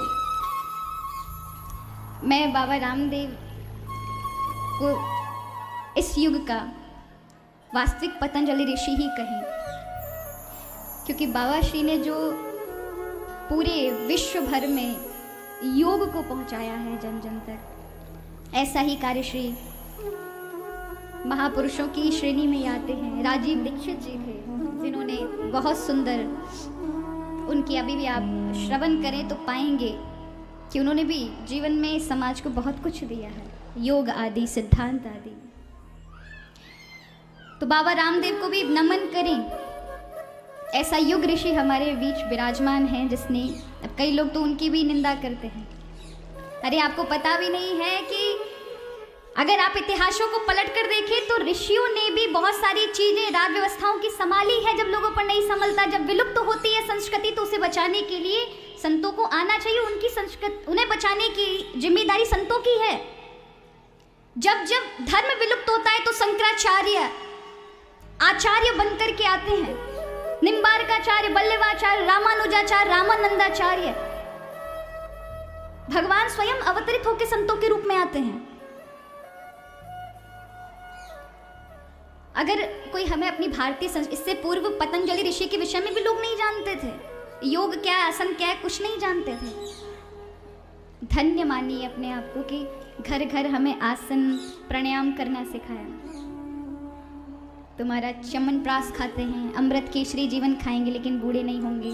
चौथी घंटी बज गई, अब सोचते 5वीं घंटी बजेगी, तो फिर तुम्हारा घंटा ही बजता है। आया है सो जाएगा, राजा रंग फकीर, और कोई सिंहासन चढ़ चला, कोई बंधे जात जंजीर। फिर तो आप बिल्कुल भी इंतजार करके मत बैठिएगा कि अब पीछे से घंटी कोई बजेगी 5वीं, फिर तो सीधा का सीधा घंटा ही बजेगा महाराज। ये फिर जाना ही पड़ेगा दुनियादारी छोड़कर। लेकिन भगवान ने केवल ये तो रही आपके जीवन की बात कि मृत्यु के समय भगवान ये 4 घंटी बजाते, लेकिन भगवान ने आपके, ऐसा मेडिकल साइंस कहती है, आपकी बॉडी के अंदर, आपके शरीर के अंदर 50 लाख सेंसर लगाए हुए हैं। कितने लाख? फिर से रिपीट करें, फिर से दोहराएं, 50 लाख। कि कहीं कुछ भी चीज होती है तो अलग अलग तरह की वार्निंग आपको मिलती है। कि संभल जाओ कुछ गड़बड़ है। आग जल रही है, आपने आग में हाथ दे दिया, आपका हाथ जल रहा है। जलने के बाद जब हटाया तो दर्द होता है ना, पेन होता है, दर्द होता है। तो दर्द को क्या कहेंगे आप? कष्टकारक? नहीं महाराज, उसे कष्टकारक नहीं कहेंगे, उसे तो अनुभव कहेंगे। वो बहुत अच्छी चीज है। वो नहीं होता तो आपको जो आपने किया है अभी थोड़ी देर पहले, उसका परिणाम है, वो आपको बता रहा है, वो एक सेंसर है कि आपके साथ कुछ गलत हुआ है। भविष्य में ऐसा भूल कर भी मत करिएगा। उसी तरह से जब भी कुछ आपके जीवन में अनिष्ट होता है तो भगवान का सेंसर कुछ ना कुछ आपको आगाह कराता है। आपके जीवन में क्रोध आता है, लोभ आता है, तो ये सेंसर ही है कि भगवान आपको बता रहे हैं आपके जीवन में गड़बड़ चल रहा है। तनाव आ रहा है तो तनाव बता रहा है, ये सेंसर है, बता रहा है आपके जीवन में कुछ गड़बड़ है, सही करो, दिशा गलत है। और हमारे जीवन में ये क्यों आता है? अगर हम अपने जीवन को लेकर चलें कि हम काम करते हैं फिर भी हम तनाव में रहते हैं, ऐसा क्यों है? उसका कारण ये है कि हम कर्म के फल की इच्छा में रहते हैं। कोई भी काम करेंगे बस फल चाहिए। कथा में भी आएंगे, क्यों आए? कथा में क्या मिलेगा? मिलेगा मिलेगा से मत आप जुड़िए।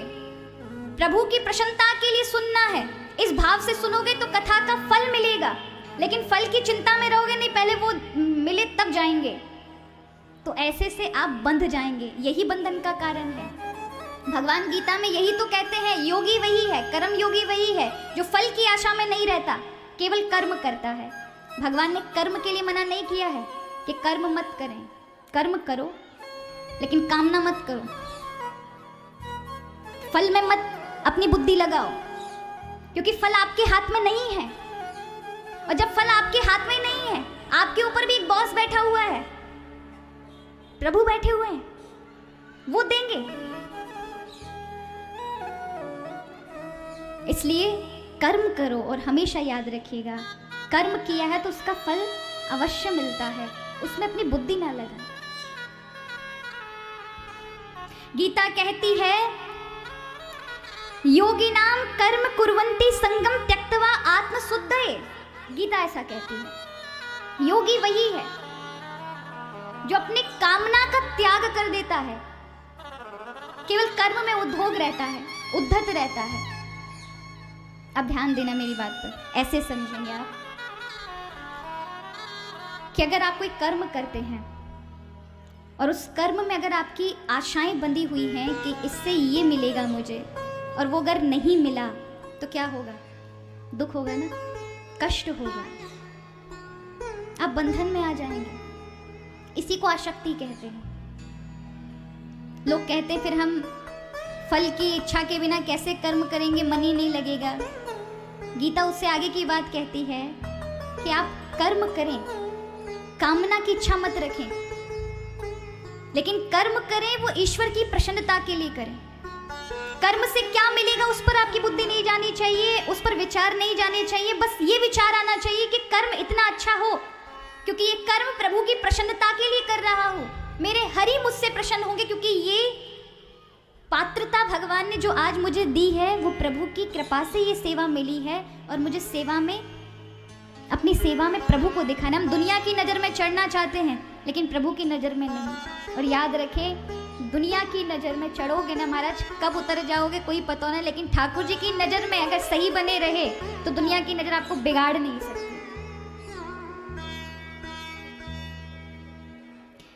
क्योंकि अगर फल में आपकी बुद्धि रही तो आपकी आसक्ति रहेगी उसमें, आप पकड़े रहोगे उस चीज को, छूट नहीं पाओगे। इसलिए भगवान कहते हैं अर्जुन से, अर्जुन कहता है, प्रभु ये सब मेरा परिवार है जिनसे मैं युद्ध करने जा रहा हूं, एक महज भूमि के लिए युद्ध करूंगा, मुझे अच्छा नहीं लग रहा, इनको रखनी है भूमि रख लें, मैं तो वनवासी जीवन काट लूंगा पर मैं युद्ध नहीं करूंगा। मुझे पाप लगेगा, मेरे समक्ष गुरु हैं, प्रपितामह हैं जिन्होंने मुझे पाला है, मैं उनकी कैसे हत्या कर दूं? तो भगवान क्या कहते हैं? प्रभु एक ही बात कहते हैं, प्रभु कहते हैं जब तू ये सोचेगा कि इस कर्म का परिणाम ये है, ये इसका फल होगा, तो फल में तेरी आसक्ति बंध जाएगी। लेकिन तू ये सोचेगा कि ये प्रभु की प्रसन्नता के लिए कार्य है और प्रभु की प्रसन्नता ही मेरे लिए मुख्य है, मेरे ये मित्र हैं, शत्रु हैं, मैं इनसे मेरा कोई मतलब नहीं, लेकिन हरि की प्रसन्नता इसमें, इसलिए मुझे अपना कृत्य करना चाहिए, अपना कर्म करना चाहिए। कामना की इच्छा ना रखूं, स्वार्थ सिद्ध ना रखूं वहां, तो वहां आपका जुड़ाव नहीं होगा। कभी देखा है बड़े बड़े डॉक्टर होते हैं, वो ऑपरेशन करते हैं लोगों का, 50-50 वर्ष का उन्हें अनुभव होता है। ध्यान देना बात पर, अपने कर्म में माहिर होते हैं, बड़े बड़े ऑपरेशन उन्होंने किए हुए होते हैं, लेकिन उनकी पत्नी का ऑपरेशन हो, अचानक से अपेंडिक्स फट जाए पेट में और तुरंत ऑपरेशन की जरूरत पड़े, तो उस डॉक्टर के हाथ कब जाएंगे जिसने लाखों के ऑपरेशन किए हैं। क्यों? क्योंकि सामने जो है उससे ममता जुड़ी है, और ममता जुड़ी होगी तो एक थोड़ी सी भूल और जीवन से हाथ धोना, इसलिए वो खुद ऑपरेशन नहीं करेगा। उससे कहो भैया तुम तो बहुत बड़े सर्जन हो, बहुत से ऑपरेशन किए, तुम तो इसके कीड़े हो, क्यों तुम डर रहे हो, अपनी पत्नी का ऑपरेशन कर दो। तो वो कहेगा नहीं मेरे बस की बात नहीं, ये मैं नहीं कर सकता, मैं अपने मित्र को बुलाऊंगा। क्यों? क्योंकि वहां उसकी आसक्ति जुड़ी हुई है और बाकी इतने लोगों से उसका कोई संबंध नहीं था, कोई अटैचमेंट नहीं था, कोई आसक्ति नहीं थी, कोई जुड़ाव नहीं था, तो उनके लिए उसे डर नहीं था, वो अपने कर्तव्य का पूर्णतया पालन कर रहा था। लेकिन यहाँ उसकी आसक्ति है, ये पत्नी है मेरी, अगर इसे कुछ हो गया मेरी एक भूल की गलती के कारण, और घबराहट में इंसान, क्योंकि जब बंधा होता है किसी फल की आशा से तो उसकी बुद्धि भी हलचल पैदा करती है, तनाव पैदा करती है, और वो कभी अच्छा कार्य नहीं कर पाएगा। अगर आप पहले से सोच कर जाओगे ये काम में ऐसा फल मिलेगा, ऐसा फल मिलेगा कि नहीं मिलेगा, कि मिलेगा कि नहीं मिलेगा, तो बुद्धि भी गड़बड़ हो जाती है। बुद्धि को सही तरह से कर्म करना होता है, जल्दबाजी में वो उल्टे काम कर रही होती है, क्योंकि अपना आपा खो बैठती है। इसलिए प्रभु ने कहा कर्मण्यवाधिका रस्तु मां फलेषु कदाचन, छोड़ दो फल की आशा, केवल कर्म के ऊपर उद्योग करो, कर्म करो, कामना का त्याग करो, क्योंकि वो तो तुम्हें मिलना ही है। कर्म अच्छा होगा, और अगर तुम कर्म योगी बनना चाहते हो तो गीता कहती है कि कर्म की आशा त्यागो, कामना की आशा त्यागो, कर्म करो, लेकिन उस आशा को मेरे लिए लगा दो, कि जो भी कुछ करो तुम, भजन पूजन आदि अच्छे कर्म, वो सब मुझे अर्पण कर दो, मेरी प्रसन्नता के लिए। अब आप देखिए कितने सारे उदाहरण दें। ध्रुव जी को ले लो, सम्राट थे, पृथ्वी मंडल पर पूरा एक छत्र राज्य था। प्रहलाद को ले लो, एक छत्र राज्य था, राजा थे। विभीषण को ले लो, परीक्षित को ले लो, भीष्म पितामह को ले लो, ये सब एक छत्र सम्राट थे इस पृथ्वी के। जरा विचार करो कितना बंधन होगा, कितना संसार फैला था उनके पास, इस राज्य का देखना, उस राज्य का देखना, इतनी छोटी चीज नहीं थी। पूरा जहां तक वसुधा, जहां तक धरती है, पृथ्वी है, वहां तक का राज्य था। शाम दाम दंड भेद ये सब अपनाते थे, राज आदि की व्यवस्था करते थे। न जाने कितने उनके जीवन में भी पाप हुए होंगे, किसी अपराधी को दंड देना, या कभी कभी ऐसा भी बन पड़ता है कि जो निरपराधी उसको भी दंड देना पड़े।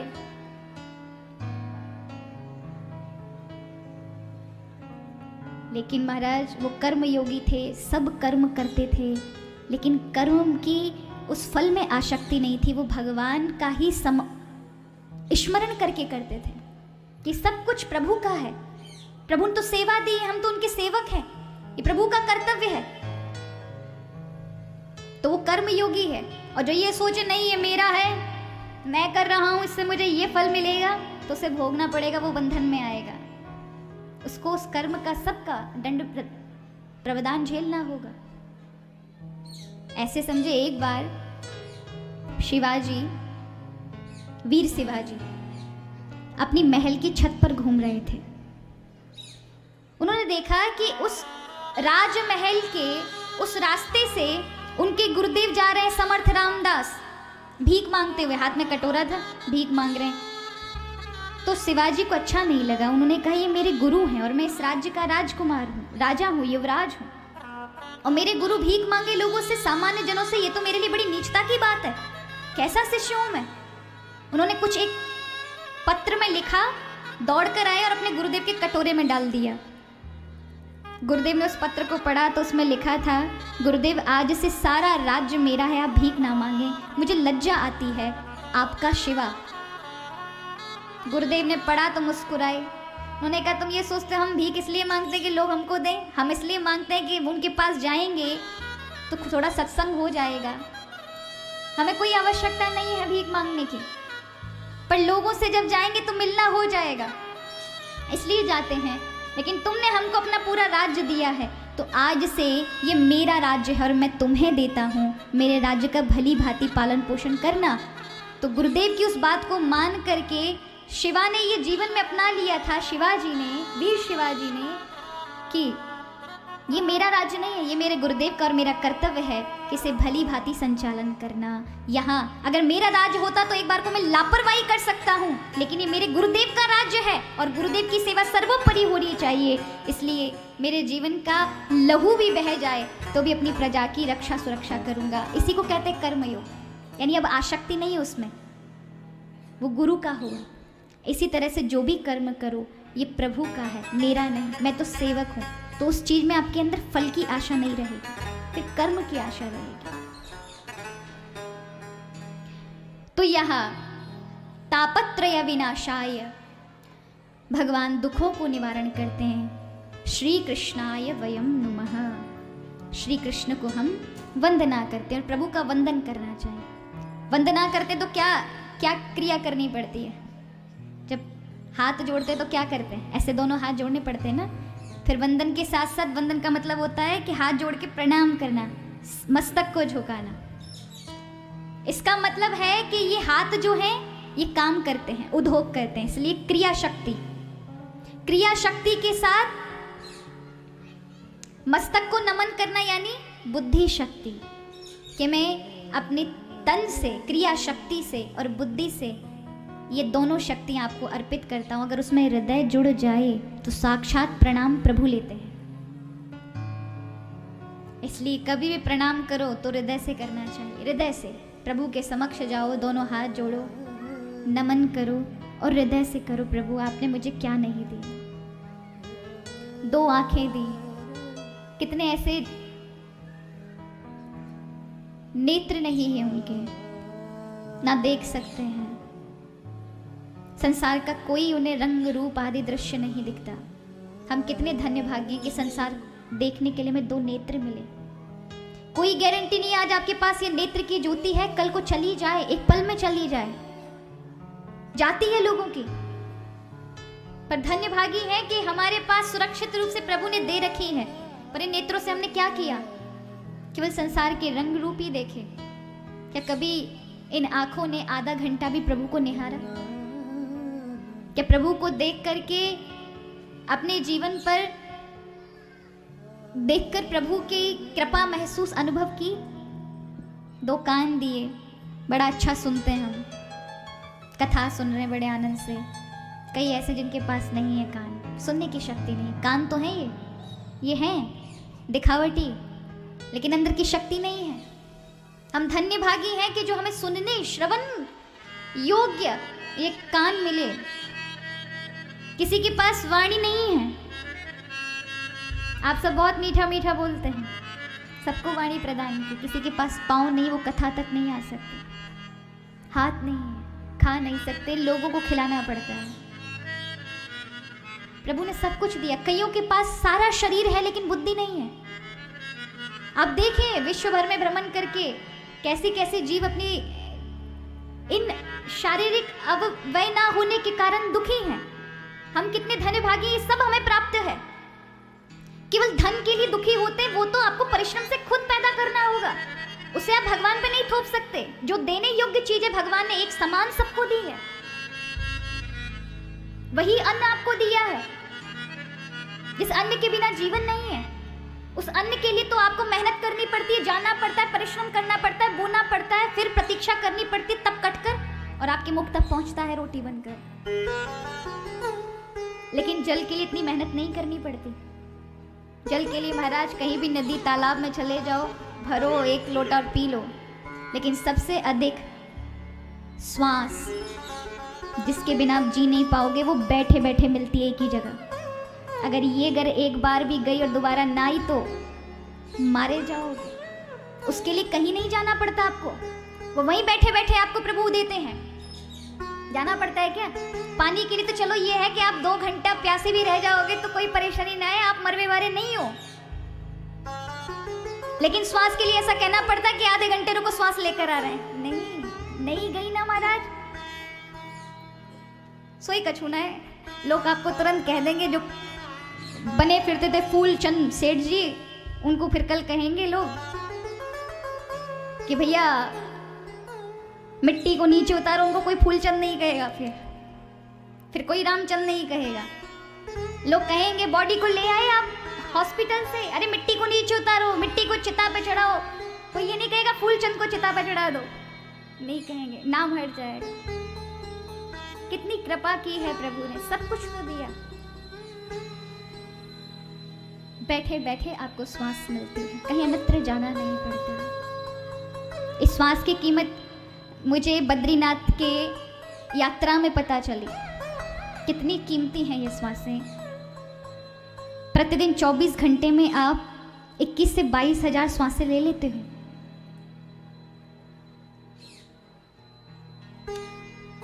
तो बद्रीनाथ में जब ऊपर जाते तो हिमालय पर कभी कभी, क्योंकि पेड़ आदि नहीं है, ऑक्सीजन की कमी आती है, तो श्वास लेने में कठिनता होती है। तो कईयों की तो मृत्यु भी हो जाती है, बड़ा दुर्गम है। तो ऐसी कथा कहते कहते अचानक मेरा श्वास का प्रभाव थोड़ा कम हो गया। तो मुझे ऐसा लगा कि मुझे सांस लेने में थोड़ी दिक्कत हो रही है। तो वहीं पर एक डॉक्टर थे, वो भागकर मेरे लिए एक डिब्बा लेकर आए, ऑक्सीजन का एक गैस का सिलेंडर टाइप का, उसमें ऑक्सीजन भरी हुई थी। उन्होंने कहा कि दीदी आपको ऐसा कुछ लगे तो आप ये ऐसे मुंह पर लगा लेना, ये मास्क ऐसे लगा लेना, इससे ऑक्सीजन मिलेगी। मैंने भैया इसमें कितनी ऑक्सीजन है? बोले केवल 3 मिनट की। मैंने कहा इतने बड़े डिब्बे में केवल 3 मिनट की ऑक्सीजन है, अगर मेरी नहीं भी आई तो 3 मिनट में मुझे क्या मिल जाएगा? तो जरा विचार करें। और उसकी कीमत 800 या 1000 रुपए के लगभग थी शायद। वो 3 मिनट की कीमत के पैसा इतने हैं। ऑक्सीजन को सिलेंडर लग जाए आपकी नाक पे हॉस्पिटल में तो फिर क्या होगा? खूब पैसा आपको देकर आने पड़ते हैं, खुशी खुशी दे के आने पड़ते हैं। लेकिन रात दिन जिस ऑक्सीजन को आप ले रहे हैं उसके लिए कभी धन्यवाद दिया प्रभु को? नहीं, बिल्कुल नहीं। कहाँ देते हैं महाराज? बाकी तो कभी विचारधारा जाती नहीं, कितनी कीमती है।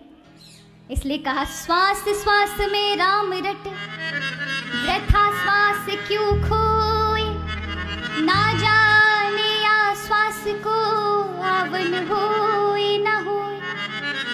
प्रत्येक सांस में प्रभु का स्मरण करते जाओ। मुख से भले ही मत बोलो, चलेगा, लेकिन मन से अगर प्रभु का स्मरण है तो सांस पर आप नाम ले रहे हैं। आप कभी देखें संत अपने मुख से भजन करे ना करे, लेकिन रात्रि में जब सोते हैं उनके मन में प्रभु का ध्यान, प्रभु का चिंतन चला रहता है, तो रात्रि में भी वही चीजें देख रहे होते हैं जो दिन में कर रहे होते हैं। अब आप कथा में श्रवण करेंगे तो कई लोग इतनी उनकी कथा में मन लग जाता है, इतनी बुद्धि लग जाती है कि रात में भी वो सपने में कथा ही सुन रहे होते हैं। तो आप क्या सोचते हैं? वो कोई सपना थोड़ी ना, वो भी भजन ही है महाराज, भजन। इसलिए भागवत में महात्मा के श्लोक के बाद इस कथा के वक्ता का वंदन हुआ। शुकदेव ऋषि की वंदना की गई। यम प्रव्रजन्ते अनुपीते अपेत कृत्यम, द्वीपायनो विरह कातर्या जुहाव, पुत्रेति तन्मयतया तर्वो अभिनेदु, त्वं सर्वभूत हृदय मुनिमान तुष्मि। इस कथा के जो वक्ता हैं उनका नाम है शुकदेव जी। क्या नाम है? शुकदेव जी। अगर आप देखें तो राम कथा में, रामचरितमानस में और भागवत में कुछ चीज समानता में है। रामचरितमानस को भी भोलेनाथ ने कहा है, रची महेश निज मानस राखा, पाई सुसमय सिवासन भाषा। महादेव जी ने पार्वती को सुनाया, उसी तरह से भागवत भी महादेव ने सुनाई है पार्वती को अमर कथा के रूप में। इसलिए आप अमरनाथ जाते हैं, वहां सुनाई ये भागवत कथा। लेकिन रामचरितमानस में भी शिव जी को कथा कह के मन नहीं भरा तो अवतार लेकर आए। देखिए, भगवान नारायण का तो अवतार प्रक्रिया है कि भगवान के अनंत अवतार होते रहते हैं, लेकिन भोलेनाथ वैराग्य की प्रतिमूर्ति, इसलिए वो निवृत्ति परक के आचार्य हैं, तो उनके अवतार नहीं होते, बहुत आपको मुश्किल से उनके अवतार दिखाई पड़ेंगे। तो राम अवतार में वो हनुमान बनकर आए, उसी तरह से कृष्ण अवतार में कृष्ण लीला को जागृत करने के लिए वो सुख रूप में बनकर आए, शुकदेव रूपी ऋषि बनकर आए। और शुकदेव निवृत्ति परक आचार्य हैं। आप देखिए क्या वैराग्य उनके जीवन में। माँ के गर्भ में 16 वर्ष तक रहे और जब निकले तो तुरंत वन की ओर चल दिए। पिताजी पीछे भाग रहे, बेटा रुको, पुत्रेति तन्मय तया तरवो अभिनेदु, पीछे भागे बेटा रुको। लेकिन वो तो वैराग्य की प्रतिमूर्ति थी महाराज, कहाँ पिता के बंधन में आ सकते, क्योंकि उनका संबंध तो प्रभु से जुड़ा हुआ था, संसार में उनका मन गया ही नहीं था, तो नहीं वो संसार से जुड़ सके। पिता ने देखा कि अद्भुत बालक है, क्योंकि व्यास जी ने श्रीमद् भागवत कथा तो रच दी थी, पर कहा इस कथा में भक्ति ज्ञान वैराग्य है, इस कथा को वही श्रवण कराएगा, इस कथा को जगत में वही लाएगा जिसमें अति वैराग्य होगा, जिसके जीवन में वैराग्यपूर्ण जीवन होगा।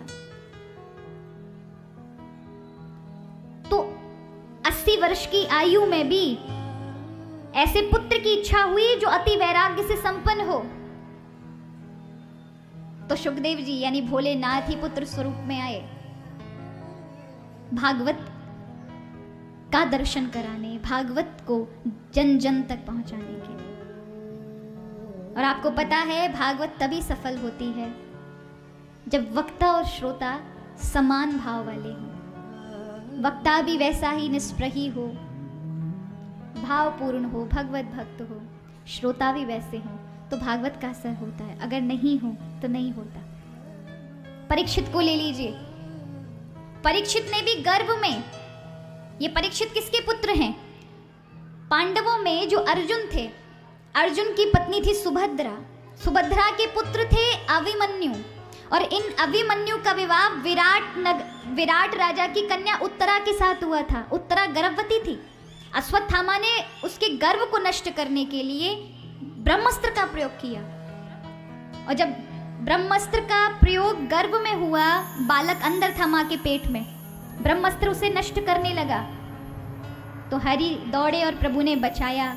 उस गर्भ में उस बालक ने प्रभु का दर्शन किया था, इसलिए जब वो बाहर निकला तो सब में उसी जो गर्भ में उसने देखा था उसको देखा करता था कि ये वही आदमी तो नहीं है जिसने मुझे गर्भ में दर्शन दिया था,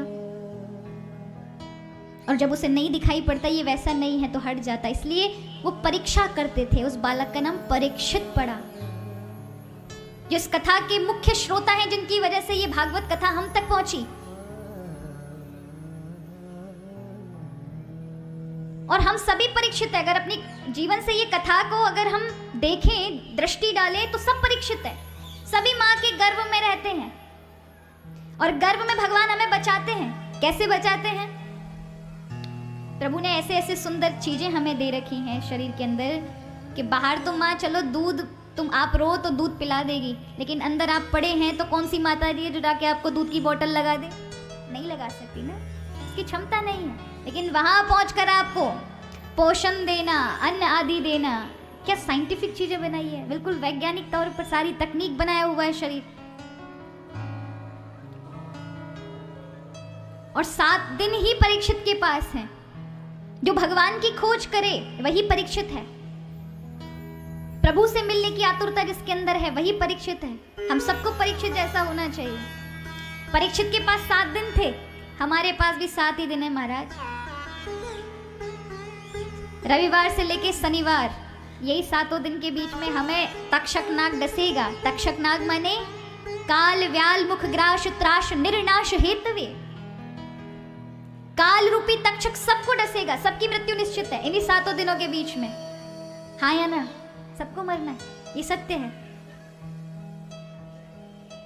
हम ही वही परीक्षित है महाराज। ये कथा हमारे लिए उपयोगी है।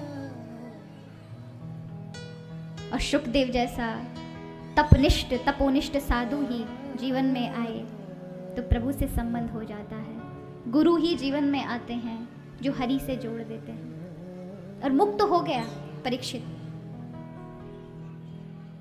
तो यहां कथा आती है ऐसी कि एक बार देवर्षि नारद पृथ्वी का भ्रमण करते हुए बद्रिकाश्रम गए। बद्री विशाल, ये बद्री विशाल भगवान उत्तराखंड में है। आप सभी ने जो गए होंगे उन्होंने दर्शन किया होगा, नहीं तो नाम तो सबने सुना ही होगा। 4 धाम में से एक धाम बद्रीनाथ है।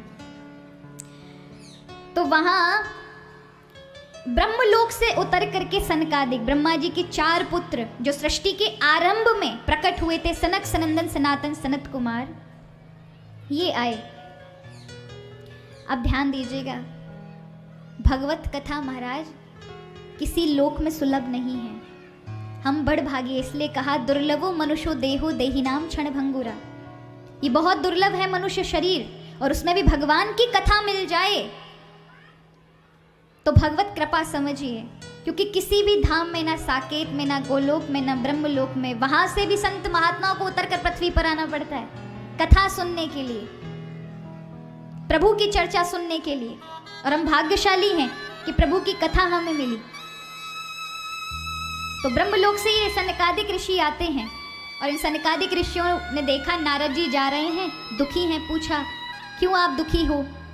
कुछ चिंता तुरा कथम, किस लिए दुखी हैं आप? संत को तो हमेशा प्रसन्न रहना चाहिए, आप किस लिए कष्ट में हैं? तब वो कहते हैं कि मेरे कष्ट का कारण केवल एक है।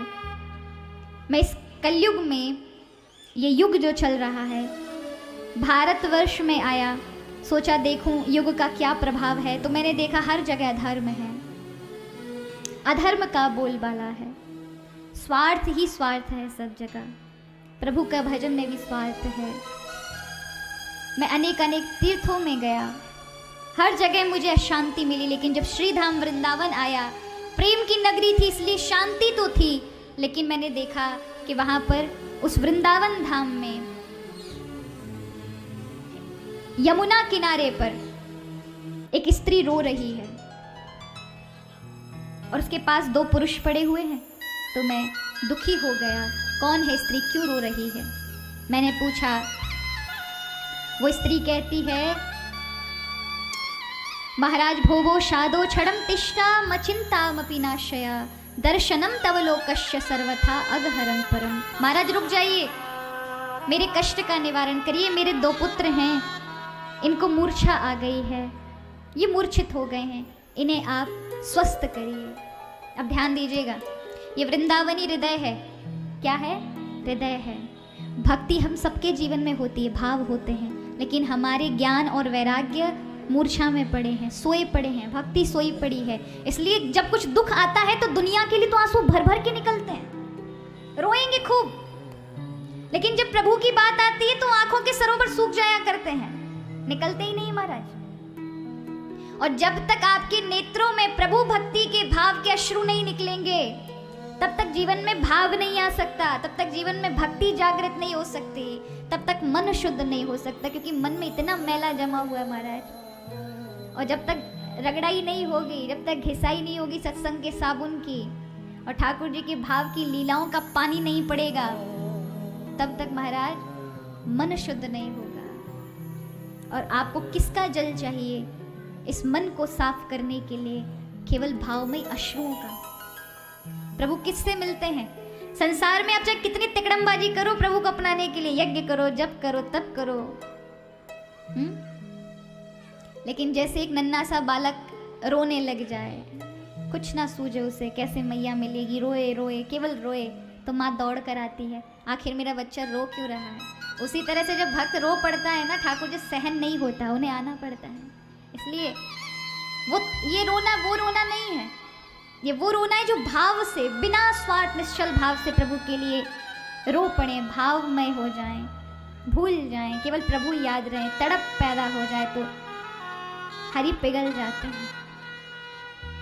इसलिए मीराबाई भी कहती है कि वृंदावन धन्य है, और ये धन्य वृंदावन है जहां भक्ति का संयोग 24 घंटे भक्ति का वातावरण। अभी भी आप देखें वृंदावन में कुंभ लगा हुआ है, कुंभ का आनंद वृंदावन में लोग ले रहे हैं। बड़े बड़े दिव्य संत, हमारे चारों संप्रदायों के सभी संत मिलकर वहाँ, शायद 1 महीने तक का है, फिर उसके बाद सब हरिद्वार पहुंचेंगे, तो सब बड़े आनंद के साथ। अब देखें बिल्कुल ऐसा लग रहा है जैसे महाकुंभ लगा हुआ है वृंदावन में। तो आप भी लोग दर्शन करने जाएं, वृंदावन धन्य है। वृंदावन कोई तीर्थ नहीं है, अब तीर्थ लोग मानते हैं, लेकिन तीर्थ नहीं, वो भगवान का घर है, क्योंकि वो गोलोक धाम से उतारा हुआ शाश्वत धाम है। समस्त तीर्थ वृंदावन में जाकर अपने पाप धोते हैं। वो धरा जहाँ स्वयं उस धरा को श्री राधा रानी की प्रसन्नता के लिए, उनके अवतार के लिए यमुना, गिरिराजी, वृंदावन धाम तीनों को इस धरा पर उतारा गया, तब श्री किशोरी जी का प्राकट्य हुआ। अन्यथा किशोरी जी बिना वृंदावन धाम, गिरिराज जी के और यमुना जी के अवतार नहीं ले रही थी, ऐसा शास्त्रों में वर्णन आता है। यही वृंदावन धाम है कि जब वाराह भगवान पृथ्वी को उठाकर लेके जा रहे थे समुद्र से ऊपर, हिरण्याक्ष को मारकर तो पृथ्वी को अभिमान हो गया, तब इस ब्रज को प्रभु ने बसाया था, जिसे देखकर पृथ्वी का अभिमान गिरा। ये वही ब्रज है। तो आए सभी बड़े भाव के साथ वृंदावन चलते मन से। और मीराबाई भी कहती है कि जो वृंदावन गया महाराज, अब आप कहें जब भी जाते हैं तो वृंदावन में जगह जगह ये कहते हैं कि इंसानों से ज़्यादा, ब्रजवासियों से ज़्यादा तो ब्रज में भगवान के मंदिर मिलेंगे महाराज। हर घर में ठाकुर जी को मंदिर है, हर घर में। और तो और वहाँ की रज में आज भी भगवान खेलते हैं। अगर आप शुद्ध मन से जाते हैं, भाव लेकर जाते हैं, तो आपको अवश्य प्रभु की उस चेतनता का स्पर्श होता है। उस प्रभु का अगर आप कदंचित, आपका हृदय इतना प्रेम में भाव विभोर हो जाए तो प्रभु का दर्शन लोग कर लेते हैं। और जो केवल पेट पूजा करने जाते हैं उनको तो प्रभु तो क्या महाराज दर्शन भी नहीं होते ढंग से, बस क्योंकि बाहर जो स्टॉल लगी रहती है छोले भटूरे की, टिकिया की, लस्सी की, वही पी कर आ जाते और कुछ क्या क्या वृंदावन का आनंद भी है। अब कई लोग बड़े जाएंगे, भाग भाग कर वृंदावन जाएंगे, वृंदावन से फिर बरसाने भागेंगे और 1-2 दिन के अंदर ही पूरा ब्रजधाम करने के बाद ऐसे भागेंगे। अभी वृंदावन गए, वृंदावन से भाग के नंदगांव पहुंच गए, नंदगांव से फिर बरसाने पहुंच गए, फिर गोवर्धन। भगवान भी कहेंगे भैया रुक जा, कहाँ मैराथन में भाग रहे हो, भाग भाग भाग।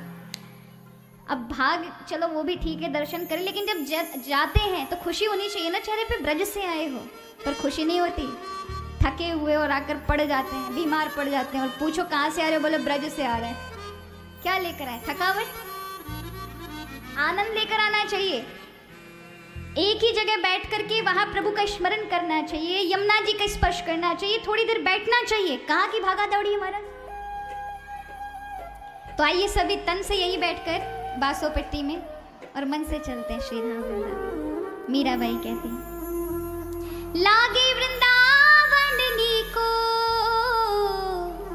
लागे वृंदावन नीको, आली मोहे लागे वृंदावन नीको, आली रे मोहे लागे वृंदावन नीको, आली रे मोहे लागे वृंदावन नीको, आली रे मोहे लागे वृंदावन नीको, लागे वृंदावन नीको,